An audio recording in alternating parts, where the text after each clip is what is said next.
Bon, allez, ça va tes tasses. Ah ouais, une plage après le taf là, trop bonne idée. Dans 1 heure, j'arrive là, je suis sur l'Alliance. Je viens de prendre le dodan de l'Alliance. Ah, un message. À la plage. Flemme. On va me voir à poil, avec mes taches. Non, vas-y. Yo chou, essuie tes chaussures. 17h à la plage. 17h quoi. Bon, faut faire quelque chose de ça. On y va. Voilà, exactement.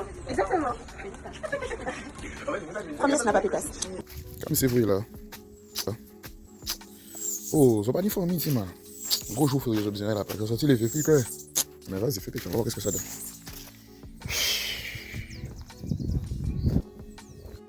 Cette vidéo va être longue. Assieds-toi confortablement et prends le temps d'écouter.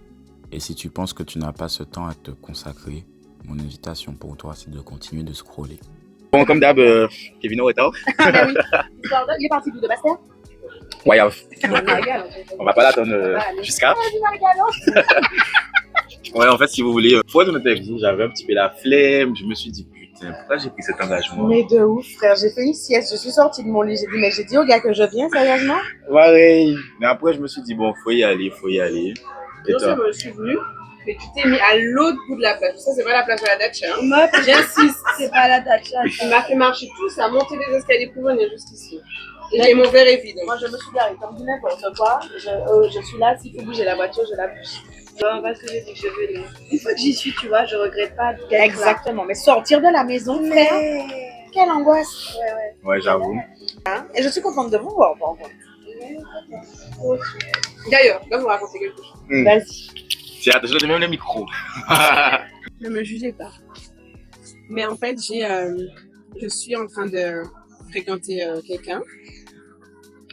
Mais en fait, quand je l'ai vu, c'était un coup de foudre. Vous voyez vraiment je pensais pas que ça existait, mais vraiment coup de foudre. Et puis, on se parlait et tout, et on s'est rendu compte qu'on avait beaucoup de points communs, et c'était comme une âme retrouvée. Okay. Et je l'aime beaucoup, et on s'aime beaucoup, en tout cas c'est ce qu'il dit. Mais malheureusement, il est en couple. Alors, comme il m'a promis qu'il allait quitter sa femme, je l'ai cru. Et donc, je l'ai cru pendant des années. Et il a toujours pas quitté sa femme, mais je sais qu'il m'aime et je suis sûre qu'il va le faire. Alors, il t'aime, ok? Il t'aime et il aime sa femme, lui. Je pense qu'il est juste habitué. Mais toi, est-ce que tu t'aimes? Est-ce que tu as besoin que lui t'aime ou est-ce que toi, tu t'aimes? C'est ça. Comment tu sais quand tu t'aimes? Quand tu t'aimes, est-ce que c'est ok qu'on t'aime et qu'on aime quelqu'un d'autre? Qu'on t'aime et qu'on habite avec quelqu'un d'autre? Parce que si c'est tes valeurs, c'est ok? De mon expérience, tu penses t'aimer. En fait, tu ne sais pas que quand tu t'aimes vraiment, parce que tu as sans cesse besoin que c'est les autres qui te donnent cet amour, sans que tu as l'impression de devoir attendre ta récompense, en fait. Alors que peut-être que quand tu t'aimes vraiment, la récompense, tu l'attends plus parce que tu sais ce que tu vaux. Après, je suis très mal placé pour en parler, clairement. Moi, j'étais d'une espèce de dépendance affective. Waouh. Ce que j'ai de ça, c'est que pour moi, j'étais pas conscient de ne pas m'aimer. Et c'est là où le vice, je pense qu'il est encore... Mais où t'es arrivé? Moi, j'ai eu cette expérience-là personnellement. D'abord penser que je m'aimais, comme tu disais, de penser que je m'aimais. Et en réalisant par la suite que penser que je m'aimais, c'était comme je me déteste pas, je m'aime. Ensuite, je suis passée à l'étape où je m'aime. J'étais célibataire, toute seule, frère. Best time of my life, aucun problème, je n'attends rien de personne, tout se passe bien. Et dans ce truc-là où je pensais que j'étais en train de m'aimer, en fait, je m'aimais toujours pas, frère. C'est-à-dire que s'aimer, c'est pas juste ne pas se détester, c'est pas juste ne rien attendre de l'autre, c'est vraiment une relation avec soi qu'on cultive. C'est-à-dire qu'il faut que je prenne soin de moi, que je prenne de mes nouvelles de temps en temps, comme je sais si bien faire avec mes amis, que je prenne un temps pour le faire pour moi. Parce que m'aimer, c'est pas juste ne rien attendre de l'autre et ne pas me détester. C'est prendre soin de moi comme je prendrais soin de quelqu'un d'autre. À quel moment tu te dis, là je m'aime? Ou à quel moment tu te dis, là je me déteste pas? Ou à quel moment tu te dis, là je m'aime pas? C'est quoi ton curseur? Le moment où tu sens que... Pour moi, c'est si. C'est-à-dire que je pense que le curseur est différent pour chaque personne. Mais moi, je le sais quand je suis en paix, quand je suis pas en stress, quand tout est aligné et que je sens que je suis comme je suis. Ça n'arrive pas souvent. Hein. C'est un travail à mener. Malheureusement, le protagoniste a fait des petits snaps à pétasse, mais n'a pas pensé à charger son téléphone. Donc une partie de la vidéo a été coupée. Donc je vous invite à prendre la suite en cours de route. C'est bon? Est-ce que toi, tu donnes à tes enfants Donc je disais, je pense que les parents n'apprennent pas aux enfants à se découvrir et à s'aimer. Même moi, en tant que maman, ben, je ne le fais pas avec mes enfants. Je ne leur mets pas devant le miroir, est-ce que tu t'aimes, est-ce que machin. En fait, ça paraît ridicule. Pourtant, c'est la base, mais ça paraît ridicule. Je sais que moi, si je demande ça à ma fille, est-ce que tu t'aimes? Elle va me dire, maman, gênant. La fille de 14 ans. Ah ouais, mais il y a un moment où il faut commencer. Et ce que tu dis là, c'est une clé. C'est-à-dire que tu le faisais. Maintenant, tu vas pouvoir le faire. C'est plus profond, en fait. Parce que pour moi, l'histoire de sentiment, de savoir ce que quelqu'un dit. Pour ma part, j'étais élevé dans une famille antillaise. Moitié guadeloupéenne, moitié guadeloupéenne, moitié martiniquaise. Et moi, étant quelqu'un de très gentil, bref, très turbulent, je te pas beaucoup. Tu fais bouche, on va pleurer. Ça, c'est une forme de comment dire, tu brides quelqu'un. Donc, comment quelqu'un peut s'aimer ou peut pouvoir montrer ses sentiments réellement si même à la base, étant petit, et qu'à pleurer quelque chose de basique où elle te dit à la fin, puis on couvre ça tout à l'heure. Alors, c'est pas méchant, je ne critique pas l'éducation que mes parents m'ont donnée, mais tous les parents antillais, pas à 100%, mais la culture qu'on a, frère, elle est dure, aussi mal. Donc, quoi, bah, au cou, je ne sais pas si vous prenez, c'est comme si des mots tombés, j'en m'en cassé quand tu fais mes bouches à ouvrir, ah oui! Depuis tout à l'heure, tu vois la hauteur de la chose. Donc, pour moi, comment tu veux que quelqu'un s'aime, s'assume? Même, alors on parle de choses quand on est grand, quand tu es avec quelqu'un, ça c'est quand tu es grand, mais si à la base, étant enfant, on te dit, oh, mais puis, pas parler, pas faire ci, pas faire ça, on te bride constamment, comment tu peux réellement... La bonne nouvelle, c'est qu'à un moment, tu deviens adulte. Et à un moment, tu te rends compte de ça. Et c'est ce que vous êtes en train de faire là, des prises de conscience. Mais avant la prise de conscience. Mais oui, mais avant la prise de conscience, tu en chies comme tout le monde. Seulement le jour où tu te rends compte de ça et que tu décides qu'avec toi, ça s'arrête. Parce qu'avec toi, tes enfants ne vivront pas ça. Parce que toi, tu vas faire différemment avec tes gamins. Et je pense sincèrement qu'il ne faut pas hésiter à parler à nos gamins de l'expérience qu'on a eue, nous, étant gamins. Et de dire, parce que moi, je me souviens... Oh. Super. Je me souviens, c'est quelque chose que moi, j'ai dit à mon fils. Qu'il doit s'aimer en priorité, que c'est toujours lui avant les autres, que je suis sa maman, hein, ok, il m'aime, moi et son papa, il nous aime comme wow, sky is the limit, mais qu'il est forcément toujours avant. Et un jour, je sais plus, j'étais triste, je pleurais et je lui dis, il me fait un câlin, il avait 6 ans. Et je lui dis, tu sais que tu es l'être que j'aime le plus au monde. Le gamin a repoussé, il m'a dit, après toi, hein, maman, parce que tu dois t'aimer avant de m'aimer moi. Et je me suis dit, frère, j'ai réussi. Tu vois, donc là, il est ado. Il y a des jours où c'est pas facile, mais le jour où il n'est jamais trop tard pour commencer. Et c'est ça qui fait que on peut être soit le jouet de ses traumatismes et toute sa vie subir ça, et toute sa vie être le fruit de ce que nos parents nous ont donné, ou un jour dire, ok, je réagis comme ça parce que j'ai ça qui m'ont conditionné à ça. À partir d'aujourd'hui, ça change. À partir d'aujourd'hui, j'avais fait ça. Ça se fait pas du jour au lendemain. C'est un pas après l'autre. Mais quand c'est commencé, évidemment. Oui. De ma micronutritionniste, rendez-vous super. Kevin, pour tout ce que tu fais, psychologique, physique, ou mise en condition physique, la perte de poids, tout. Et là, elle me dit à quel moment toi tu penses à toi, à quel moment tu prends soin de toi. Cette claque-là, ils sont censés te mettre dans une Et déjà dans mon évolution psychologique, je me dis, mais tranquille, je prends soin de moi. Regarde, je fais du développement personnel, je fais ci, je fais ça, j'ai tel projet. Elle m'a dit non, c'est pas ça. À quel moment tu écoutes ton corps? Parce que ça passe par là aussi.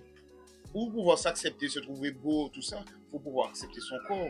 Qui je suis réellement, son identité. Et ça, je pense que personne ne nous apprend. Si nous, on n'a pas le déclic, on ne fait pas la chose, personne ne l'aura pas comme ça. Et ce qui est marrant dans ce que tu dis sur le fait d'accepter son corps, c'est que on passe tous par la peur pour notre corps. Et c'est assez marrant. C'est-à-dire que moi, je vais dire, ouais, mon corps, j'aime pas ci, j'aime pas ça. Et puis, il y a quelqu'un qui va me dire, mais pourtant, moi, j'aurais aimé avoir ton corps. Regarde, machin, tu es. Mais je me dis, ouais, mais regarde mon ventre là, machin. Et en fait, on fait tout ça. On se dit, on dit aux autres, ouais, ton corps, il est bien, etc. Alors qu'en réalité, on est des hypocrites parce qu'on dit ça aux autres. tu dois t'accepter comme tu es, alors que nous-mêmes, on n'aime pas notre corps, ou bien des fois on ne s'accepte pas, on se dit ouais, mais il y a ça qui me dérange. Et en fait, c'est marrant puisque je pense que la perfection n'existe pas et on n'aura jamais le corps parfait. Même si on se met à aller tous les jours à la salle, au bout d'un moment, on va dire c'est mieux. Ouais, mais il manque un truc. Et ce truc qui manque, je pense qu'on l'aura jamais tant qu'on n'apprend pas à s'aimer. Je pense que l'amour de soi passe aussi par aimer le reflet qu'on voit de nous, qu'on voit dans le miroir. Juste pour revenir, je pense que c'est pas réellement notre corps. Je pense que c'est la place qu'on prend sur Terre. On éprouve des difficultés dans notre légitimité d'être sur Terre. Parce qu'en soi, on sait tous que on est tel qu'on est et qu'on aurait aimé être quelqu'un d'autre. Mais je ne suis pas sûre que ce soit réellement physique. Je pense que c'est plus une histoire de légitimité, de place qu'on prend sur Terre ou de la confiance qu'on a. Je pense que tout est une question de confiance et d'estime. C'est pas, par exemple, moi, j'ai jusqu'à il y a une semaine.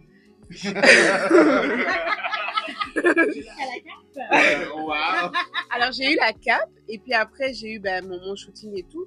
Je pouvais pas me mettre en maillot de bain parce que j'ai des taches sur les fesses. Mais tout le monde s'en fout de mes taches. Vraiment. On s'en bat les steaks en fait. Mais en fait, je me suis dit, les gens ils me trouvent jolie parce que je suis maquillée et parce qu'ils voient pas mes taches. Donc en fait, dès que je sortais, il fallait que je me maquille et il fallait que je cache mes taches parce que les gens, s'ils me trouvent beau, c'est parce qu'ils voient pas mon histoire. Mais en fait, c'est pas du tout ça. Les gens, ils te trouvent belle parce que tu es belle. Et ta gueule, t'es belle. Tu vois? Et maintenant, en fait, depuis que j'ai fait ce shooting et que j'ai réussi à regarder mes tâches et que j'ai accepté la place que j'avais sur Terre, que je me suis sentie légitime d'exister, je peux me mettre en maillot string. Et si on me fait des remarques sur mes tâches, je suis capable d'assumer et de dire oui, c'est vrai, mais c'est mon histoire. C'est le switch qu'il faut qu'on ait en fait. C'est le switch qu'il faut qu'on ait parce que j'ai un collègue qui m'a dit quelque chose et je me suis dit, mais frère, on fait trop confiance à la société où on dépend trop des gens. Il y a quelques années, on nous a dit, ouais, la femme skinny. La femme mince, c'était la meilleure, très peu de fesses, très peu de seins. Voilà, taille de machin, super. Là, depuis, une dizaine d'années, 5-6 années. Depuis Kim Kardashian, tout ce qui est BBL, machin. Et après ça, on a eu la mode Apuchou. D'ailleurs, Apuchou, je ne sais même pas qu'est-ce que ça veut dire. Tout le monde est dans Apuchou. Ah ouais, si tu n'as pas ça derrière, tu n'as pas ça, machin. T'es pas, limite les skinny qu'on voyait avant, les top modèles qu'on voyait sur les magazines étant petits. Elles sont passées où? Maintenant, même dans les pubs, tu vois des personnes à forte corpulence, tu vois. En fait, c'est des stéréotypes qu'on nous met dans la tête. Oui, pour être bien, il faut faire moins de 80 kilos, oui, machin. Moi, j'ai eu un déclic. Alors oui, je vais perdre du poids parce que voilà. Mais, frère, là, en ce moment-là, depuis que j'ai repris mon petit sport, mon petit truc, en montant l'escalier, en faisant un petit marche, en faisant un petit bitin, en pas essoufflé, frangin. Limite en bien comme ça. Compteur, moi, qui a bien tourné. Mais on nous met tout le temps dans des trucs. Ah oui, mais encore un autre truc. Chabet pas en mode encore. Avant, si vous battez chabet, vous battez l'oxé, vous battez ci, vous battez ça, vous pas ni rien, vous n'êtes pas bon. Après ça, chabet pas en mode encore, et tel pas en mode encore. Mais non, il faut qu'on arrête. C'est bien parce qu'en réalité, il n'y a jamais, c'est toujours une chose au détriment d'une autre. Il n'y a jamais une espèce de juste milieu. Et pour ma part, c'est compliqué de. Je te dis, bon, pour moi, hein, des fois je me dis, bon, au moins je suis pas gros, ouais, mais on l'aide. Tu vois, il y a toujours un truc qui fait que on cherche à remplir toutes les cases pour nous-mêmes. Et en fait, ce qui, dans la vie, soyons réalistes, ça n'arrivera jamais tant qu'on n'est pas OK avec soi-même. Donc en fait, c'est comme si on passe notre temps à courir après quelque chose qui n'existe pas. Et on s'auto-flagelle en fait. Dans tout mon process d'essayer de m'aimer en fait, mais vraiment, pas juste me tolérer. J'ai fait la distinction, je ne savais même pas que ça existait, de l'attachement et de l'amour. Et je me suis rendu compte que, probablement mes dernières relations, c'était de l'attachement et non de l'amour. Parce qu'au final, j'aimais comment cette personne me faisait me sentir. Moi qui m'étais refermée, moi qui avait fermé un peu mon cœur, j'aimais comment ces personnes me faisaient me sentir et limite, à un moment, j'ai vraiment eu de l'anxiété à l'idée que cette personne parte parce que c'est compliqué pour moi de trouver quelqu'un avec qui je m'entends. Et quand je m'entends avec cette personne, je me sentais être une autre femme et j'aimais être cette femme. Donc je voulais pas que cette personne parte parce que j'avais l'impression que c'était dire au revoir aussi à cette femme. Ben, c'est ce qu'on appelle l'attachement. Je comprenais pas ça quand je voyais ça sur Instagram. Moi, c'est de l'attachement, c'est pas de l'amour. The fuck, c'est quoi la différence, tu vois? Quand t'aimes, t'es attaché. Quand t'es attaché, t'aimes. Non, j'ai vraiment vu la différence que t'es attaché à une certaine idée. Et ensuite, je me suis dit, il y a aussi la relation de moi à moi. Et je me suis rendu compte que j'étais en fait totalement attachée à moi et que je ne m'aimais pas en fait. Et quand j'ai décidé de m'aimer, je suis retournée sur des anciennes photos justement. Ben, tu vois, quand tu dis en fait on s'aime pas, j'ai des périodes où j'étais comme si et au moment où j'étais comme si je m'aimais pas. Et maintenant que je suis comme ça, je me dis ah mince, c'était pas mal, tu vois. Mais c'est souvent des périodes où quand je me revois à cette époque-là, j'ai fait la paix avec cette époque-là. Et comme j'ai fait la paix avec les choses que j'incarnais à cette époque-là, je vois plus en fait tout le profil psychologique qu'il y a derrière cette meuf-là. Je vois juste l'image charnelle et je me dis, bah, ça va, elle est pas moche en fait. Pourquoi j'étais en flip comme ça tout le temps? Pourquoi je la détestais comme ça? Moi, j'ai eu des grandes périodes, des deux extrêmes. Et il y a des périodes où j'étais hyper mal. Et quand je revois les photos maintenant, je me dis, mais pourquoi? Mais pourquoi? Parce que vu de l'extérieur, étant sortie, comme tu dis, du contexte psychique du moment où il y avait une souffrance, où il y avait quelque chose qui justifiait que je me flagelle comme je me suis flagellée, je regarde les photos et je me dis, mais si c'était ça maintenant, je serais bien, quoi. Mais même si j'avais ça maintenant, est-ce que je serais capable de le voir pour ce que c'est? C'est ça. C'est là toute la difficulté de l'histoire, en fait. Et j'ai un autre truc. Tu sais, quand tu as parlé du fait de l'arrogance, à moi, ça m'a parlé fort parce que je vais pas vous mentir, dans mon processus aussi, à un moment, toi aussi pareil. Je me suis dit, tôt ou tard, ah mince. Ce sont les joies du direct. Il y a deux choses vraiment dans mon process là, entre toi qui parlais de l'arrogance et toi qui disais que demain tu pourrais te mettre en maillot string. Moi je me suis dit déjà la libération de la femme passe par le string. Je sais pas pourquoi, mais je me suis vraiment dit ça parce que je me suis dit, moi marcher en Guadeloupe, pas dans un pays étranger, marcher en string, ce qui se passe dans les bottes pour les meufs normales, mais moi le faire et en mode ouais, je me suis dit à un moment je pense qu'il faudra que ça passe par le string fort. C'est obligé. T'es à la casquette, t'es oui. Donc il y a ce côté libératoire en fait, vraiment de en fait s'assumer pleinement, tu vois. C'est pas juste faire ma pétasse, non, c'est vraiment dire me voilà et j'en ai rien à faire en fait, tu vois. Après je peux remettre full voile, il n'y a pas de souci, mais me dire que je peux le faire et j'ai plus peur, j'assume et je me sens bien, ça c'est une libération. Et dans ce processus, je m'étais même dit justement que l'humilité ne fait pas partie de mon vocabulaire en 2025. Parce que dans mon éducation, je sais pas à quel moment, mais quelque chose s'est implanté vraiment dans mon cerveau où vraiment il faut pas trop montrer que tu as confiance en toi, faut pas avoir des compétences. Tu dois en avoir pour professionnellement, mais en même temps, tu peux pas te dire. Et tu vois, dans tout ce processus de langage, je m'en rendais même pas encore vraiment compte, mais tu vois, les mondes se rendent compte que quand je me parle à moi, j'ai pas ce... En même temps, avec une voix comme ça, c'est normal, je me parle pas trop, mais... Ah, mais c'est chaud ici. Ah ouais? Et on monte le téléphone, ouais. Ah mais, tu choques. Tu me fais rire là. Et ouais, en fait, le côté, je me suis vraiment dit, j'ai peut-être trop exploré le côté humilité toute ma vie.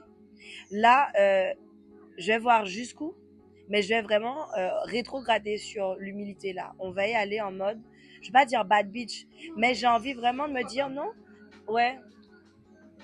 Moi, c'est juste le côté bad. Je vais pas être une mauvaise bitch, je vais être Franchement, vraiment. Will, Will Witch. Moi, c'est plutôt Witch, tu vois.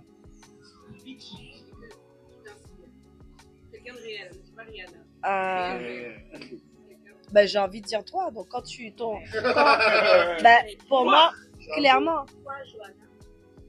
Ouais. Parce que c'est deux spirits totalement différents. Mais en même temps, il y a déjà ce côté franc-parler. Ce côté, je le dis, et il n'y a pas de marche arrière. On campe là si tu veux, je t'explique, mais on va pas nuancer trop, tu vois. Comme c'est pas le micro de ma maman, mais ouais, si je devais vraiment, je peux m'arrêter à toi, direct déjà. Aujourd'hui, au moment où on parle actuellement, est-ce que vous vous estimez que vous vous aimez? Oui. Processus est en cours, mais je pense que Processus en cours, mais c'est vers du oui. C'est Et plus toi? du oui que du non. Et, On n'a pas encore fait notre shooting. et là, je repose la question si il y a, bon, pas pour moi, oui. Enfin, mais un oui à 90% quand même. Mais la question que j'ai à vous poser aussi, c'est il y a peut-être 10 ans en arrière, si je vous aurais posé cette question, quelle aurait été votre En toute réponse? franchise, j'aurais dit oui que je m'aime. Mais c'est sans pour le te faire mentir. vraiment.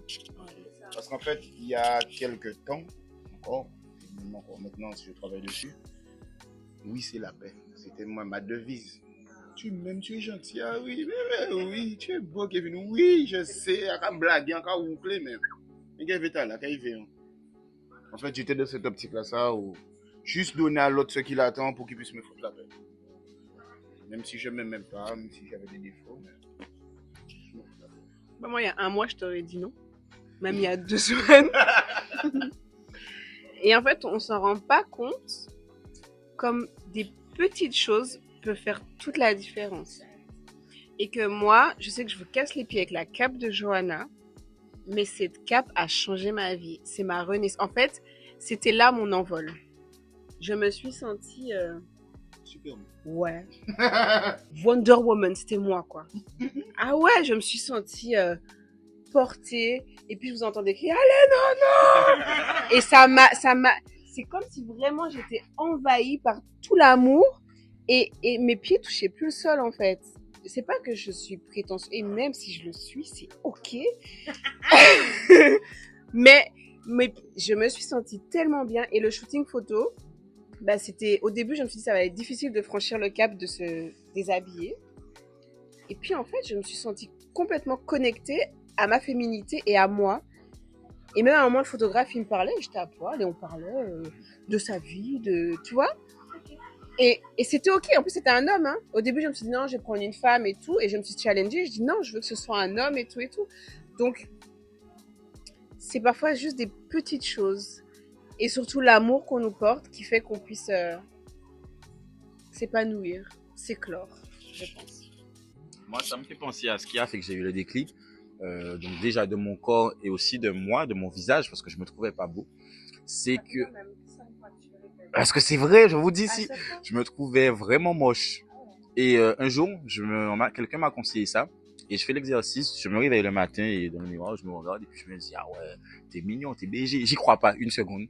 J'y crois pas une seconde, mais je persévère. Tous les jours, je le dis, je me regarde, je me dis, ah ouais, t'es beau, t'es beau, t'es beau. Et puis un jour, je me suis surpris à le faire et à le penser, à le voir. Je me dis, mais en fait, c'est comme si le voile, il était parti. Et il y a aussi une chose qui a beaucoup aidé, c'est que j'ai eu beaucoup d'échos sincères. Personne, si tu veux, des fois on se dit, la personne le dit pour une raison, parce qu'elle attend quelque chose en retour, pour me faire plaisir. Mais des personnes qui n'avaient aucun intérêt à me le dire, je me suis dit, bah, si ces gens te le disent et que c'est sincère, pourquoi toi tu n'es pas capable de le voir? Il y a un problème.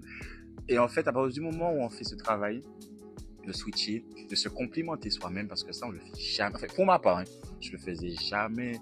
Vous savez, je me préparais, je me regarde dans le miroir, je dis, bon, écoute. Exactement. M'en fous à peine.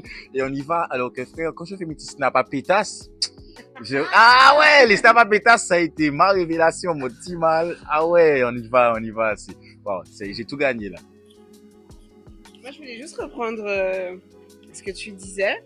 Je suis étonnée et en même temps fière, j'avoue, que tu me prennes comme personne inspirante ou ouais, comme un modèle de bad bitch parce que dans ma vie, j'ai toujours été la fille discrète qu'on voit pas, tu vois. Noémie, c'est qui Noémie? Je ne vois pas, mais on t'entend. Hein. C'est vrai. Je peux lui demander de baisser le son? Eh bien, écoutez les gars, je vais devoir y aller parce que c'est l'heure pour moi. Mais merci pour cette discussion parce qu'en fait, on n'est pas du tout parti pour ça. On est monté dans les tours là, on est allé au cœur des trucs et je suis un peu, je crois que je suis un peu rassurée parce que j'étais avec toutes ces réflexions-là à l'intérieur de moi, mais c'est pas quelque chose que je peux partager dans la vie de tous les jours. Alors, je suppose que je pourrais en parler avec tout le monde, mais là, on est vraiment allé profondément dans le cœur du truc et je me rends compte que ce que je pense moi, Noémie le pense, toi tu le penses, tout le monde le pense en vrai et c'est cool de se dire qu'on a l'impression d'être exceptionnel et d'être peut-être sur la touche parce qu'on est moins ou plus que les autres et au final, on se ressemble tous, on est tous pareils. C'est génial, donc merci les gars. De rien. Et en fait, c'est aussi pour cette raison que j'ai voulu faire cette vidéo dans ce format. C'est-à-dire que je voulais quand même qu'on prenne conscience d'une chose que j'ai remarqué, c'est que souvent on partage des craintes qu'on n'ose pas forcément aborder, pourtant avec des gens avec qui on est proche et qui nous sont chers. Et mon invitation pour vous qui allez regarder cette vidéo, c'est de connecter avec les gens qui vous sont chers et n'hésitez pas à discuter de ce que vous avez sur le cœur, parce que bien souvent 8 minutes de conversation profonde fait beaucoup plus de bien qu'on ne peut imaginer. Et du coup, restez connectés pour la suite des vidéos et j'espère que ça vous plaira. Et à la prochaine, abonnez-vous surtout.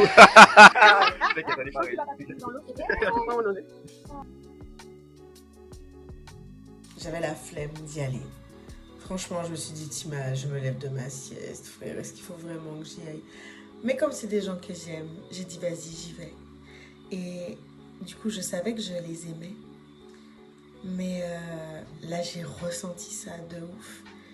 Ces échanges, cette connexion, ce partage, c'était juste extraordinaire. Les gens, prenez le temps de connecter. Prenez le temps d'aller en profondeur. Prenez le temps de parler de vrais sujets. Après cet après-midi passé là, je suis obligé d'arrêter en la rue là, me regarder quelques cafés. En tout cas, pour moi, pour extraterrestre, pour une vision d'après moi bien. Voilà quoi. Mais j'ai connecté aujourd'hui et je m'attendais pas à ça en fait. Je m'attendais pas à ça. La vibe, les échanges, la compréhension de l'autre. Assez souvent on discute avec des gens, mais on ne s'en rend même pas compte que frère, c'est juste ouvre tes horizons. Sois connecté. Prends le temps d'écouter ce qu'il dit. Ou ce qu'il ou elle dit. Et frère, tu iras beaucoup plus loin. On est trop focus dans ce qu'on sait, voilà, les préjugés, des trucs comme ça. Mais frère, en réalité, la vie est simple. Il faut qu'on arrête de la compliquer. En tout cas, maman, si autres soient connect. Donc j'avoue que j'étais un petit peu en mode, j'ai plus flemme d'aller, mais j'ai kiffé, on a connecté. Vous imaginez même pas comment cette simple conversation qui pourrait être banale pour d'autres m'a mis mon level de ça. Je sors, franchement je sors. Je sais que je travaille demain, excuse-moi mon patron si tu vois cette vidéo, mais à demain. J'ai beaucoup aimé cette expérience. C'était pas juste une sortie, c'était transcendant. On a des amis avec qui on va à la plage, on a des amis avec qui on fait la fête. Il y a certains avec qui on se confie. L'élite, c'est ceux qui rentrent dans plusieurs cases. On peut faire la fête, compter sur eux pour un déménagement. Ça, c'est livré. Je pensais que je les aimais, mais je me suis rendu compte que... Pourquoi est-ce que ce genre de discussion n'a pas pu en avoir plus souvent? Pourquoi on n'a pas pu en avoir avant? Quelque part, peut-être que c'est moi qui les rangeais aussi et me fermais. Donc peut-être que je pensais les aimer, mais je les aimais pas encore assez. J'osais pas les aimer assez. Et je me suis rendu compte que ça vient totalement de moi. J'ai pas osé les aimer parce que j'ai pas osé m'aimer. M'aimer, ça aurait été accepter de m'ouvrir et partager comme on l'a fait, mais profondément connecté. Et je connectais pas avec eux parce que je voulais pas qu'on connecte avec moi. Je connectais pas, je veux pas qu'on connecte avec moi parce que je veux pas moi-même connecter avec moi. Donc ouais, l'amour de soi, des fois on sait même pas qu'on l'a pas.